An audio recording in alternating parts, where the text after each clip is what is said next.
안녕하십니까. 안전성평가연구소 예측독성연구본부 이향혜입니다.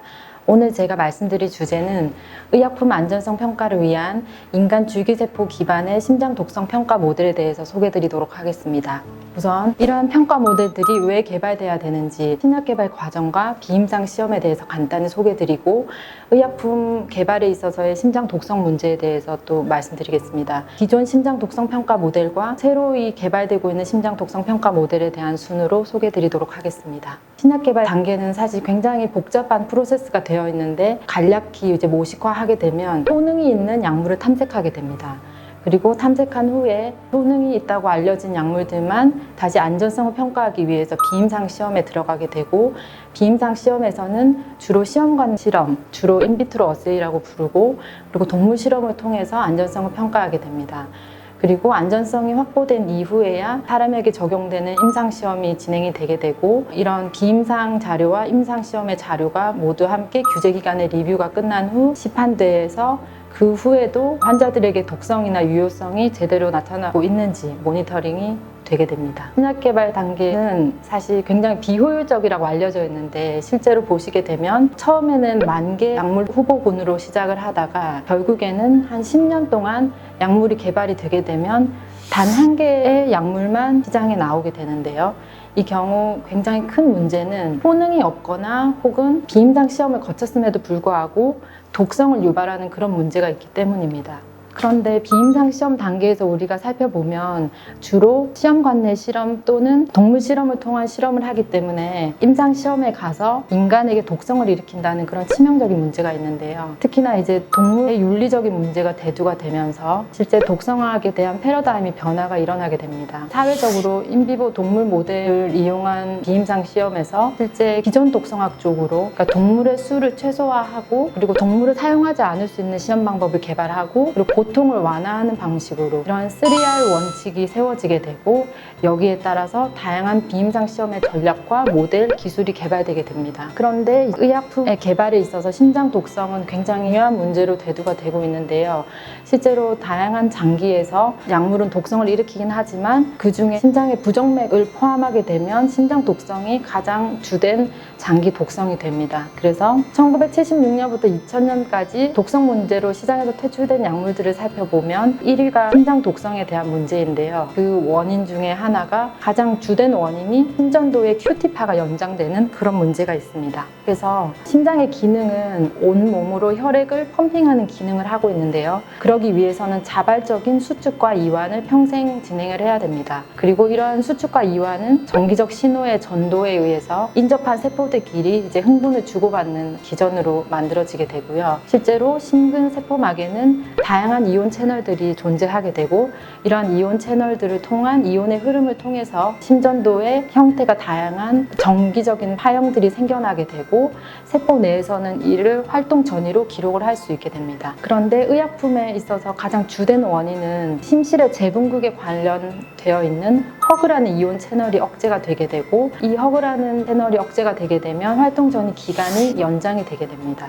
그래서 이 활동 전이 기간이 늘어지게 되면 심전도의 QT파가 연장이 되게 되고, 이로 인해서 다음번 박동에 문제가 생기는 심장 부정맥이 일어나게 되고, 이 경우는 굉장히 급성으로 사람을 돌연사를 일으키는 심각한 문제에 봉착하게 됩니다. 지금까지 주로 활용되고 있는 심장 독성 평가 모델은 제가 앞서 설명드린 약물의 독성 기전 때문에 허그라는 아이온 채널에 대한 영향을 반드시 평가하도록 되어 있고, 그리고 동물 실험을 통해서 텔레메트리 실험 방법으로 심장의 심전도를 측정하도록 되어 있습니다. 특히 2005년에는 ICH S7B라는 가이드라인이 만들어지게 됐고, 이 가이드라인에서는 QT파의 연장에 이제 중점적으로 약물의 독성을 평가하도록 이렇게 디자인이 되어 있습니다. 그러나 이러한 시험법들에는 다양한 문제점이 있습니다. 실제로 세포막에는 다양한 이온 채널이 존재함에도 불구하고 허그라는 단일 이온 채널만 보기 때문에 그 채널을 특정 암세포주에다가 발현을 시켜가지고 우리가 테스트하는 방식이기 때문에 생체와 같은 생리적 환경이 부재하다는 것입니다. 그리고 실험동물을 사용하거나 그런 경우는 이제 종 간 차이점이 문제가 되게 되고, 또 기전에 있어서도 허그 채널이 억제하는 것이 QT파를 연장하는 것으로 이어지지 밝혀지지 않거나 또는 큐티파가 연장되더라도 심장 부정맥이 유발되지 않는 그런 약물들이 점차 밝혀지게 되게 됩니다. 안전성평가연구소는 비임상 시험 연구 분야를 선도하는 정부 출연 연구기관으로서 다양한 독성 연구를 진행하고 있는데,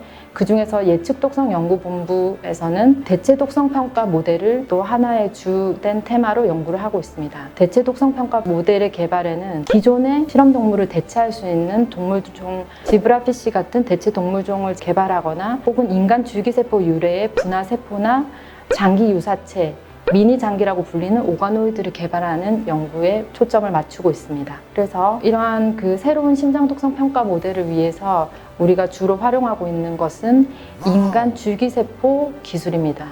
인간 줄기세포 기술이 급진적으로 발달하게 된 이유는 인체를 구성하는 혈액이나 혹은 상피세포로부터 역분화를 시켜 유도만능 줄기세포를 만들 수 있고, 이 경우는 온몸을 구성하는 모든 세포로 다시 장기세포로 분화를 할 수 있는 그런 잠재력을 가지고 있습니다. 그래서 이런 유도만능 줄기세포를 이용해서 우리가 심근세포로 분화를 시킨 후에 약물을 평가하는 절차를 통해서 시험법을 개발하고 있습니다. 그래서 이 경우 줄기세포에서 심장 발생에 필요한 다양한 인자들을 조합해서 처리함으로써 일정 기간 이후에 분화 심근세포를 만들 수 있게 되고, 이 경우 실제 우리 몸속에 있는 심장처럼 이렇게 박동을 하는 것을 볼 수 있습니다. 그래서 심실근에 존재하는 다양한 이온 채널의 발현도 우리가 확인할 수 있고, 그러나 문제점은 이렇게 줄기세포 유래 심근세포는 성체보다는 미성숙한 태아의 심근세포와 유사하다는 문제가 있어서 이 경우 생체 모방한 환경 조성을 통해서 전기 자극을 주거나 물리적인 자극을 주거나 혹은 세포 외의 기질을 변화를 줌으로써 좀 더 성숙한 심근세포를 만들려는 연구들이 많이 진행되고 있습니다. 또한 2D 배양법뿐만 아니라 다양한 3D 배양 기술이나 디바이스를 통해서 이런 3차원적인 심장 모델을 만들 수 있는 기술도 개발되고 있습니다. 이 경우에는 심실근의 특이적인 마커뿐만 아니라 심장을 구성하는 그 혈관세포나 혹은 신경세포 혹은 기질세포들이 모두 적절한 비율로 구성되어 있는 것을 확인할 수 있습니다. 또한 이런 유도만능 줄기세포 기술의 굉장한 장점은 실제 환자로부터 줄기세포를 확보를 해서 다시 심근세포 모델을 만들게 되면 심장질환 모델을 만들 수 있다는 것입니다. 따라서 앞서 말씀드린 그 QT 기간을 연장할 수 있는, 그러니까 유전적으로 이런 질환을 타고난 환자로부터 우리가 샘플을 채취를 해서 유도만능 줄기세포를 만든 이후에 분할을 시키게 되면 실제 활동 전이가, 이게 이제 정상인의 활동 전이라고 보면 이런 활동 전이 기간이 연장되어 있거나 또는 부정맥을 일으키는 것을 우리가 확인을 할 수 있습니다. 이렇게 만든 분화 심근세포 또는 심장 모델을 가지고 우리가 심장 독성에 평가하기 위해서는 주로 5가지의 평가 모델을 활용하고 있는데요. 우선 그 분화된 심근세포는 스스로 박동하는 기능을 가지고 있기 때문에 패치 클램프라는 기술을 통해서 세포막에 유리 전극을 꽂아 활동 전이가 기록되는 것을 실시간으로 저희가 확인을 할 수 있습니다. 그래서 이런 활동 전이를 기록을 하면서 약물을 처리를 했을 경우 활동 전이 기간이 연장이 되다가 이런 심각한 부정맥이 일어나는 것을 우리가 확인을 할 수 있습니다. 앞서 말씀드린 대로 세포막에 존재하는 이온 채널의 흐름 때문인데요. 이 이온 채널을 각각 우리가 분리해서 기록을 할 수 있고, 부정맥이 어떠한 기전으로 일어나는지 이온 채널 실험을 통해서도 확인을 할 수 있습니다. 그리고 이런 3D 구조체로 3D 심장 모델을 만든 경우에는 실제로 이미징 방법을 통해서 박동하는 부분을 우리가 수축과 이완의 사이클을 속도와 크기로 정량화할 수 있는 시험법을 활용하고 있습니다. 그래서 이 이미지를 보시면 이게 이제 컨트롤 심장이라고 보면 우리가 교감신경 흥분제를 주게 되면 좀 더 빠르게 이렇게 뛰는 것을 확인할 수 있습니다. 그리고 심장이 수축과 이완을 반복하는 것은 세포 내 칼슘 이온의 영향 때문이라고 잘 알려져 있고, 따라서 우리는 이 자발적인 박동을 칼슘 이미징 실험을 통해서도 확인을 할 수 있고, 이를 통해서 약물이 칼슘의 수축 이완에 어떠한 영향을 미치는지도 시험법으로 활용을 하고 있습니다. 좀 더 많은 수의 약물을 스크리닝하기 위해서는 MEA 어세이를 수행을 하고 있는데요. MEA 어세이는 플레이트 바닥면에 이렇게 점으로 보이는 센서들이 부착되어 있고, 여기 위에다가 세포나 혹은 이런 심장 모델을 올리게 되면 박동하는 것들이 필드 포텐셜이라는 파형으로 기록이 되게 되고, 컨트롤 상황에서 보다 약물을 처리했을 때 약물의 심장 독성이 있는 경우는 이런 부정맥의 파형을 우리가 기록을 할 수 있게 됩니다. 이러한 시험법들의 활용은 실제로 ICH 가이드라인 S7B가 이제 허그 어세이나 텔레메트리 방식으로만 현재는 시험하도록 되고 있지만 실제 앞서 말씀드린 그런 다양한 문제점으로 개정이 필요한 상황으로서 이런 어세이들을 포괄적으로 수행해서 독성을 평가해야 한다는 CIP의 패러다임이 이제 제시가 되고 있습니다. 이 경우는 허그 이온 채널뿐만 아니라 다양한 이온 채널들에 대한 영향도 평가를 하고 이것을 인실리코 컴퓨터 모델링을 통해서 시뮬레이션을 한 후 실제적인 약물에 대한 테스트는 앞서 보여드린 심근세포를 통해서 실험을 하게 됩니다.